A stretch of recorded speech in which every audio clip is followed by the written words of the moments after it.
Hello class first year commerce कीमिया में आपका स्वागत है। We the people of commerce. Yes, अब आई होप कि इतने टाइम में आपको कॉन्फिडेंस आने लगा होगा कि इसलिए मैंने भी वर्ड यूज़ किया है we the people of commerce. Constitution में लिखा था we the people of India, we the people of nation. ठीक है, वो कॉन्स्टिट्यूशन है, वी रेस्पेक्ट इट। वहीं से इस वर्ड को लिया, we the people of commerce. हम कॉमर्स के लोग, हम किन बातों में बात करते हैं, क्या क्या होता है, चलाते हैं और कैसे वो फॉर्मेशंस होते हैं, उनमें से अभी जो हम पढ़ रहे हैं वो फॉर्मेशन है सोल प्रोप्राइटरशिप का। राइट, लास्ट टाइम पे आपने फीचर्स पढ़ लिए थे और वो आपको अच्छे से याद हो गए होंगे। तो अब चलते हैं इसके मेरिट्स की तरफ। Right, move to the merits now. Merit क्या है? मेरिट मीन्स एडवांटेजेस क्या हैं। बहुत सारी एडवांटेजेस होती हैं एक सोल प्रोप्राइटरशिप की, है ना, एक सिंगल ऑनर की। और सबसे बड़ी जो पहली जो आप ये कह सकते हो वो एडवांटेज होती है सोल प्रोप्राइटरशिप चलाने के लिए, वो होती है क्विक डिसीजन मेकिंग।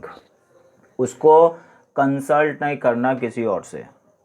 ठीक है, वो अपने लिए खुद रिस्पॉन्सिबल है। वो जैसा अपने लिए अच्छा समझेगा, जैसा भी फ्यूचर को डिटरमाइन करने की कोशिश करेगा, जैसा भी प्रेडिक्ट करने की कोशिश करेगा, ठीक है, तो वो खुद से डिसीज़न ले पाता है। उसको कोई बड़ी एक मीटिंग नहीं बैठानी पड़ती कि आप बताओ, अब बताओ, अब बताओ।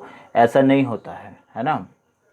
तो इसलिए ही एक सोल प्रोप्राइटर क्विक डिसीजन ले पाता है, जल्दी से डिसीजंस ले पाता है, मार्केट की जितनी अपॉर्चुनिटीज़ हैं उनको गेन कर पाता है ना। कई बार होता है, या बाकी जो बिजनेसेस की बात करिए आप, तो अगर बहुत सारे लोग हैं तो वो एक दूसरे से कंसल्ट करने में ही शायद रह जाते हों।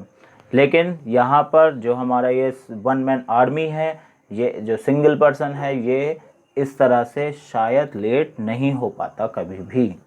राइट, कभी लेट नहीं हो पाता है, वो जल्दी से डिसीजंस अपने लिए ले लेता है। राइट, तो फर्स्ट जो उसकी खासियत है, मेरिट है, एडवांटेज है, वो है क्विक डिसीजन मेकिंग। राइट, जल्दी से डिसीजन अपने लिए ले लेता है। नेक्स्ट, नंबर 2 पे आता है sense of accomplishment. Sense of accomplishment को मतलब कि कुछ भी अगर आपको कंप्लीट करना है, पूरा करना है, उसको किसी भी तरीके से जो पर्सनल सेटिस्फैक्शन इन्वॉल्व होता है वर्क में, ठीक है, कहीं पर भी हो, वो सबसे ज़्यादा होता है सोल प्रोप्राइटरशिप में। यस, सोल प्रोप्राइटरशिप में सेंस ऑफ अकम्पलिशमेंट सबसे ज़्यादा मिलेगा। Means there is a personal satisfaction involve in working for oneself. खुद के लिए काम करने के लिए ये सबसे अच्छी चीज़ होती है। खुद के काम करने का मतलब क्या है कि उसमें आपको इफ़ एंड बट नहीं लेना है किसी से भी। कोई आपका डिसीजन मेकर नहीं है, कोई आपके प्लान्स में इंटरफेयर नहीं कर रहा है, आप खुद ही उस चीज़ को पूरा करते हैं, इंडिविजुअल हैं। इसलिए आप सेल्फ सेटिस्फेक्शन को सबसे ज़्यादा, माने आत्मसंतोष जो इसको कहते हैं हिंदी में, उसको पूरा करने के लिए आप खुद ही होते हैं। और ये सबसे अच्छी बात है। आपको किसी के लिए पर कंप्लेंट नहीं करना है, किसी को क्लेम नहीं करना है कि तुम्हारी वजह से गलत हो गया, बिजनेस में नुकसान हो गया, या तुम्हारी वजह से प्रॉफिट मिले हैं और तुमने ये वाला काम तुमने नहीं किया था। तो वो अकेला भाई व्यक्ति है, इसलिए मैं इसे बार बार वन मैन आर्मी कह रहा हूँ। ये अपने आप में एक अकेला आर्मी है ना। वो इसलिए सेंस ऑफ अकम्पलिशमेंट जो कहते हैं वो यहाँ पर हो पाता है। ठीक है, the knowledge that one is responsible for the success of the business not only contributes to the self satisfaction but also instill in the individual a sense of accomplishment and confidence in one's ability. Right, जब अच्छे से काम होगा, आप satisfy होंगे, तो आपके अंदर एक कॉन्फिडेंस आपकी एबिलिटीज़ को इंक्रीज करने के लिए बन जाएगा कि यस आई डिड इट, है ना, मैंने किया, मेरा काम है, पूरा हो गया, दिस इज डन। राइट, तो सेल्फ अकम्प्लिशमेंट यहाँ पर हो जाता है। नेक्स्ट नंबर आता है डायरेक्ट इंसेंटिव्स। डायरेक्ट इंसेंटिव्स का मतलब, इंसेंटिव समझते हैं, इंसेंटिव क्या होते हैं? इंसेंटिव्स होते हैं वो प्रॉफिट्स जो आपको कहीं से मिलने वाले होते हैं, यस और नो। तो यहाँ पर इंसेंटिव मीन्स जो एक्स्ट्रा इनकम होने वाली है, जो इंसेंट मिलने वाला है, ठीक है। तो एफर्ट्स कौन कर रहा है? हमारा वन मैन आर्मी, हमारा सिंगल मैन है ना, वो अकेला व्यक्ति, सोल प्रोप्राइटर, वही तो कर रहा है एफर्ट्स। तो जो इंसेंटिव्स हैं वो किसके नाम जाने चाहिए? इसी पर्सन के नाम जाने चाहिए। मतलब कोई शेयरिंग ऑफ प्रॉफिट नहीं है, क्योंकि भैया दूसरा कुछ हो कोई है ही नहीं, तो आप ही मालिक हो, आप ही करता धरता हो, आपको ही डायरेक्ट इंसेंटिव्स मिलेंगे, सारे प्रॉफिट्स आपकी जेब में, राइट। आपको कुछ भी प्रॉफिट शेयरिंग वाली जो बात आती है वो यहाँ पर नहीं होती है, कोई कॉन्फ्लिक्ट नहीं है। कॉन्फ्लिक्ट इसलिए नहीं है क्योंकि कोई दूसरा पर्सन आपसे शेयरिंग के लिए खड़ा ही नहीं है। कोई ये कहे कि I was the reason for the profit, तो no one is here, right. Means you can say the need to share profits does not arise as he or she is single owner, right? So this provides maximum incentive to the sole traders to work hard, right? maximum incentives मिल पाते हैं जिससे कि वो जो हमारा one man army है वो और ज़्यादा से ज़्यादा मेहनत करता है और उसको इंसेंटिव्स मिलते चले जाते हैं। Is it done? तो डायरेक्ट इंसेंटिव्स किसको मिलते हैं? हमारे वन मैन आर्मी को। नेक्स्ट, ये बहुत ज़्यादा ज़रूरी चीज़ आ जाती है, कई बार बिजनेसेस में देखने को मिलता है, ये होता है, ये मेरिट होती है इसकी कॉन्फिडेंशियलिटी ऑफ इंफॉर्मेशन। कॉन्फिडेंशियल होना बिजनेस में बहुत ज़रूरी होता है। आपके प्लान्स, आपके फ्यूचर डीलिंग्स, आपके प्रोसेसेस किसी को पता नहीं होने चाहिए। माने किसी का मतलब होता है जो आपके कंपटीटर्स हैं मार्केट के अंदर, राइट। अगर उनको पता चल जाते हैं तो वो भी उनको फॉलो कर सकते हैं या आपके डील्स को कैंसिल कराने की कोशिश कर सकते हैं। तो यहाँ पर क्योंकि आप सिंगल ओनर हैं तो आपके पास ही इंफॉर्मेशन रहती है, कॉन्फिडेंशियल रहती है, उसकी शेयरिंग किसी के साथ नहीं होती है, राइट। तो जितने बिजनेस रिलेटेड जो भी और ऑपरेशंस हैं वो कॉन्फिडेंशियल रहते हैं and they maintain the secrecy, yes. तो sole trader is also not bound by law to publish firms account. एक और फायदा है इसके लिए कि जितने और भी बिजनेसेस हैं सभी को लॉफुल अपने अकाउंट्स को शो करना होता है, ऑडिट कराना होता है, ऑडिट इसको भी कराना होता है, लेकिन उस लेवल पर नहीं होता जैसे बाकी कंपनीज में होता है। इसको अपने अकाउंट्स भी मेंटेन रखने का कोई ज़रूरत नहीं है, ये अपने लिए रखता है, ठीक है, लेकिन पब्लिश कराने का कोई ज़रूरत नहीं होता है, राइट। ये टैक्स पेयर होना चाहिए, जितना टैक्स होता है इसका लाइसेंस रीन्यू होता रहना चाहिए, टैक्स पेयर होना चाहिए और अच्छे से बिजनेस करता रहे, कोई बात नहीं है। इसलिए अब ऐसे चलता रहता है तो इसकी सारी इंफॉर्मेशंस की सीक्रेसी और कॉन्फिडेंशियलिटी बनी रहती है, कोई भी इंफॉर्मेशन इससे बाहर नहीं जाती है क्योंकि और कोई शेयरिंग पर्सन है ही नहीं, कोई और बॉडी है ही नहीं जो इसकी इंफॉर्मेशन को लीक कर सके। ये अपने आप जानता है कि मेरे पास आगे आने वाले जो ईयर्स हैं या मंथ्स हैं उनके लिए क्या प्लान्स हैं, लास्ट टाइम पे मुझसे क्या गलती हुई थी, अब मैं आगे क्या डिसीजन लेने वाला हूँ, ये सब कुछ इसी के अंदर सिमट के रह जाता है। डन। लास्ट नंबर आता है, ये होता है is to formation and closure. ठीक है, इसके बारे में आप अभी पहले भी बात कर चुके हैं हम, फॉर्मेशन और वो, लेकिन बात है इज ऑफ फॉर्मेशन। आसानी से आप इसको फॉर्म कर सकते हैं, खोल सकते हैं और आसानी से ही बंद किया जा सकता है, राइट।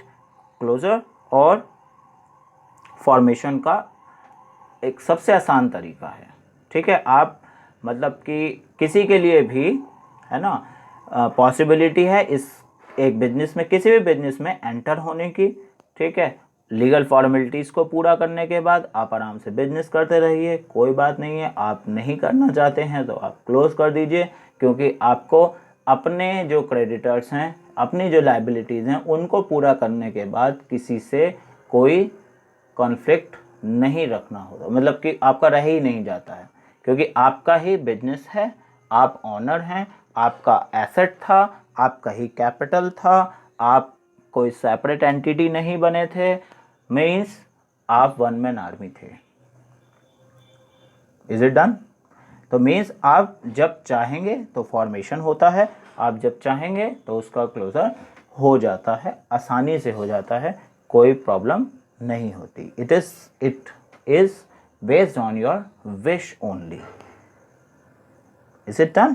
तो ये सोल प्रोप्राइटरशिप की मेरिट्स हैं जिनके बारे में अभी आपने बात की। ये फ़ायदे होते हैं, ये एडवांटेजेस होते हैं, ये प्लस पॉइंट्स हैं किसी भी एक सोल प्रोप्राइटर के लिए कि वो बिजनेस करेगा तो उसको ये मेरिट्स जो हैं वो एंजॉय करने के लिए मिलेंगी, राइट। अब नेक्स्ट हम मूव करते हैं इसके डिमेरिट्स पर, माने लिमिटेशंस पर। लिमिटेशंस बोल दीजिए, डिमेरिट्स बोल दीजिए, डिसएडवांटेजेस बोल दीजिए, ठीक है, कुछ भी हैं वो इस तरह से ट्रीट होती हैं, ठीक। As per NCERT these are the 4, और आगे इंक्रीज की जा सकती हैं जैसे आप चाहें तो, राइट।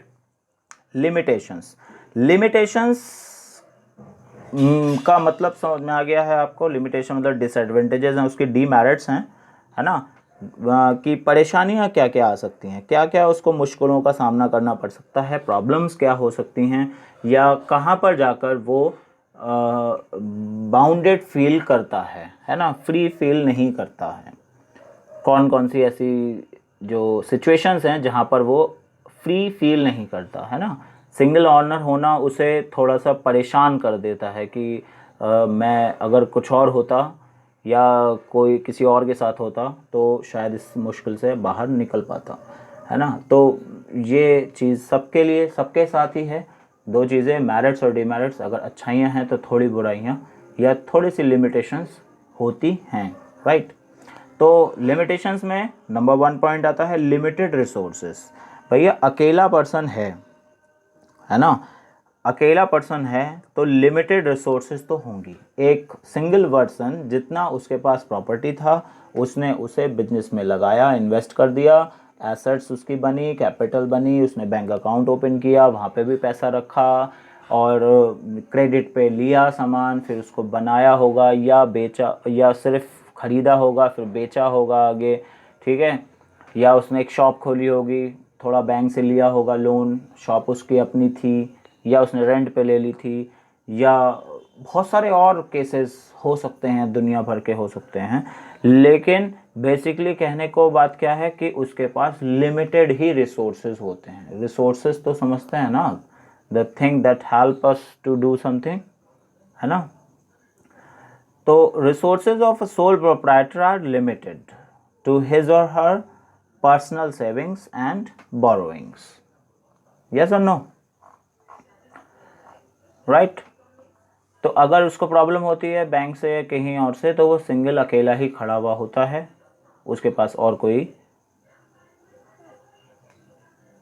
हेल्पफुल हैंड ऐसा नहीं होगा बैंक के अलावा जिससे वो कुछ कोशिश कर सकेगा आगे। तो लिमिटेड रिसोर्सेज होती हैं, जितना उसने इन्वेस्ट कर दिया है उसकी एक लिमिट होगी, वो वहाँ तक इन्वेस्ट कर पाता है, right. Second number, limited life of a business concern. Limited क्योंकि रिसोर्सेज हैं और पर्सन इंडिविजुअल है, अकेला ही बिजनेसमैन है, तो आप देखिए कि वो एक ह्यूमन है, उसकी हेल्थ भी ख़राब हो सकती है, उसको कोई फिज़िकल प्रॉब्लम हो सकती है, बैंक्रप्सी हो सकती है, या कोई एक इलीगल केस उसके साथ लग गया, या तबीयत ख़राब रहने लगी, फैमिली प्रॉब्लम हो गई, कुछ भी ऐसी कोई मेंटल या फिज़िकल प्रॉब्लम उसके सामने आई और बिजनेस के ऊपर काले बादल छाने शुरू हो गए, है ना। तो ऐसे बिजनेसेस का जो लाइफ है उसको लिमिटेड कंसीडर आप कर सकते हैं। ये एक डिसएडवांटेजेस और आती है बिजनेस जो सोल प्रोप्राइटरशिप में चलते हैं उनके सामने, राइट। नेक्स्ट नंबर, जो थर्ड नंबर आता है वो है unlimited liability, right. Third, unlimited liability. Unlimited liability क्यों है भैया? क्योंकि उसी को जब आपने अभी जब प्रॉफिट्स में पढ़ा उसके, तो वो रिस्क बियरर है सिंगल, प्रॉफिट रिसीवर है सिंगल, तो liability receiver, liability bearer, liability phasor वो अकेला ही होगा, ठीक है। तो जितनी भी लायबिलिटीज उसको पूरी करनी है वो अनलिमिटेड लायबिलिटी होती हैं। इसके बारे में आप अभी पहले भी बात कर चुके हैं, यस और no. If means you can say if business fails the creditors can recover their dues not merely from the business assets but also from personal assets of the proprietor। उसके पर्सनल घर के दरवाजे से, मतलब कि घर से उसके लैंड हो, कार हो, फैक्ट्री, कुछ भी, जो भी कुछ उनके घर से पर्सनल एसेट को भी वो क्लेम कर सकते हैं, क्योंकि वो उन्हें अपना क्रेडिट वापस लेना है, राइट। तो ऐसा कोई भी अनफेवरेबल सर्कमस्टेंसेस उसके सामने आती हैं तो उसको ये फेस करना पड़ सकता है। अनलिमिटेड लायबिलिटीज़ उसकी होती हैं, वही देने वाला होता है, क्योंकि ठीक है सारी लायबिलिटीज़ को बियर करने वाला वो अकेला होगा, वही क्लेम पूरे करेगा। ये भी एक इसके एडवांटेज सामने आती है। नेक्स्ट नंबर पे आता है लास्ट में limited managerial ability. Limited managerial ability इसलिए लिखा गया या बताया गया है क्योंकि आप देखो, अगर एक बिजनेसमैन है, ठीक है, यहाँ पे कोई बॉलीवुड या साउथ इंडियन मूवी नहीं चल रही है कि वो पर्सन सभी चीज़ों में परफेक्ट होता है ना, जो आप मूवीज़ में या प्रोग्राम्स में देखते हैं कि वो मतलब कि बिल्कुल ही जो है सब कुछ है उसके अंदर, सुपरमैन है बिल्कुल वो, है ना, सभी चीज़ों में फिट है। मैनेजरल एबिलिटी अगर आप इंडिविजुअली चेक करें तो कोई परचेजिंग अच्छी होगी, किसी की सेलिंग अच्छी होगी, किसी की फाइनेंसिंग अच्छी होती है, किसी की कस्टमर डीलरशिप अच्छी है, कोई ह्यूमन रिसोर्स अच्छे से ट्रीट कर सकता है, और या कोई मार्केटिंग अच्छे से कर पाता है, एडवर्टीजिंग अच्छे से कर पाता है। तो ये एबिलिटीज़ हैं अलग अलग, ठीक है। अब अकेला ही पर्सन होगा, उसे ये सारे ही काम करने हैं, तो कहीं तो वीकनेस आएगी ना। ऐसा तो नहीं है कि वो सब में हो जाएगा, वो बिल्कुल सुपर हिट हीरो है ना, और इन दी एंड सब कुछ अच्छा हो जाएगा उसकी लाइफ में, तो ऐसा नहीं है। ये रियल लाइफ है, सारी एबिलिटीज़ को एक साथ से हैंडल करना उसके सिर में दर्द ज़रूर कर देता होगा, और होता ही है ऐसा, ठीक है। ये भी एक इसकी डिमेरिट है, कमी है कि सभी मैनेजरल एबिलिटीज़ को एक साथ ट्रीट किया जाना मुश्किल पड़ जाता है, और वो लिमिटेड भी होती हैं, ठीक है। वो अकेला बिजनेसमैन है तो वो कहीं किसी ना किसी एक फील्ड में बहुत अच्छा होगा, जिसके बेसिस पर उसे करेज मिला, उसने डेयर किया कि वो बिजनेस करेगा, और किसी जगह पर जाकर वो फेल हो जाता होगा, जहाँ के बाद वो किसी के सपोर्ट के लिए इंतज़ार करता होगा। वो मिल नहीं पाता है क्योंकि आप सिंगल ओनर हैं, आप अकेले ही बिजनेस चला रहे हैं। आप एम्प्लॉयज़ को अपॉइंट करेंगे लेकिन फिर भी वो उतने लेवल पर आपके लिए काम नहीं कर पाते हैं, क्योंकि फाइनल डिसीजन मेकिंग पावर आपके ही हाथ में होती है। ये बात ध्यान से समझ लेना। अगर आप सिंगल ओनर हैं, आप बिजनेस में अपने एम्प्लॉयज़ को भी रखते हैं और वो कोई डिसीजंस लेते हैं या आगे काम करने की कोशिश करते हैं, तो क्योंकि आप सोल प्रोप्राइटर हैं, डिसीजन मेकिंग पावर आपके हाथ में है, आप ही फाइनल डिसीजन मेकर अपने आप को कहते हैं, तो आप सारे डिसीजंस एक साथ लेने में फेल हो सकते हैं, ठीक है, आपके सिर में दर्द होगा। तो ये एक प्रॉब्लम और इसके सामने आ जाती है नंबर 4 पे कि आपके मैनेजरल एबिलिटी लिमिटेड रह जाती हैं, जिसकी वजह से आपको प्रॉब्लम्स फेस करनी पड़ती हैं, ठीक है। तो ऐसे शॉर्टकमिंग्स होने के बावजूद भी हम वर्ल्ड वाइड ये देख सकते हैं कि ये sole proprietorship best suited business कहा जा सकता है, प्रॉब्लम्स तो होती हैं सब जगह, ठीक है, इनको हैंडल किया जा सकता है, इसके तरीके हैं, है ना। ऐसा नहीं है कि ये हो गया तो भैया अब सब खत्म, मेरिट्स को बाद में बताया गया है तो इसका मतलब ये फेल है, नहीं।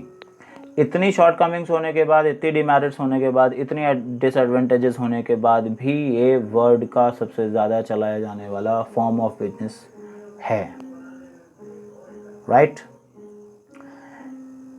क्योंकि कैपिटल कम लगती है, मैन पावर कम लगती है, आप सिंगल ऑनर होते हैं, डिसीजन मेकर होते हैं, प्रॉफिट रिसीवर होते हैं, रिस्क बियरर खुद होते हैं, आप सब कुछ खुद होते हैं, तो आप अच्छे से बिजनेस को चला पाते हैं। आप sense of accomplishment, self satisfaction को रखते हैं, तो आप अच्छे से बिजनेस चला लेते हैं।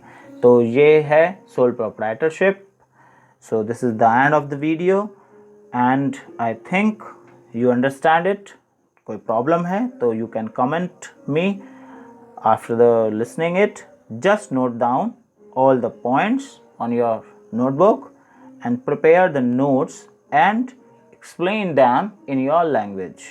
Okay, goodbye.